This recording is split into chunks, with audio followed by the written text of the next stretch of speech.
Hey guys! So may isi-share lang po ako sa inyo, no? Kasi alam kong makakatulong to sa mga baguhan or sa mga pa-Japan na po.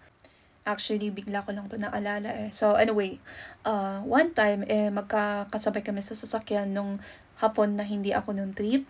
Noon kasi medyo nag-iba naman siya, no? Tas yung batang hapon.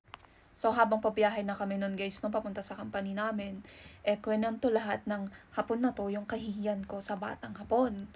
So, ako naman doon, kahit nagingit-ngit na, tahitahimik lang. Pero talagang, naiinis-inis na ako noon. Pero wala lang, tatahitahimik lang talaga. Walang violent reaction. Pero, may nasabi siyang, napaangal talaga ako. Yung tahitahimik ko, talagang napasabat ako sa kanya. Kasi guys, no, hindi naman kasi ganun yung POV ko. Or yung POV talaga. Hindi naman ganun yung side ko talaga nung time na yun. Ganon, kaya napasabat talaga ako. Pero alam niyo ba guys, sabi niya, sa Japan daw, hindi daw ganon. Sumimasen daw. Yung mini-mean niya dun is yung reaction ko po. Talagang inulit niya pa guys yung sumimasen by syllable. Sabi niya, sumimasen. Ganon. So ako naman, ba't ako magsusorry? Ganun talaga. Pero syempre, so isip-isip ko lang yun, guys. Hindi ko naman ibulalas yung ganun. Pero, yun na nga, no. As time goes on, doon ko na din na-realize yung sinabi niyang yun. Kasi napansin ko sa mga hapon, no, sumimasen, ganun-ganun nga sila.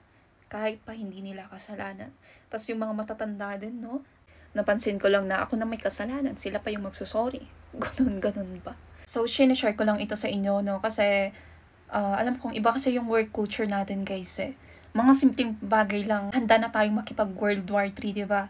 Pero sa kanila talaga, ganun yung style po nila. Hindi ko naman po sinasabing wag niyong ipagtanggol yung sarili niyo, lalo na sa mga pagkakataong kailangan niyo talagang ipagtanggol.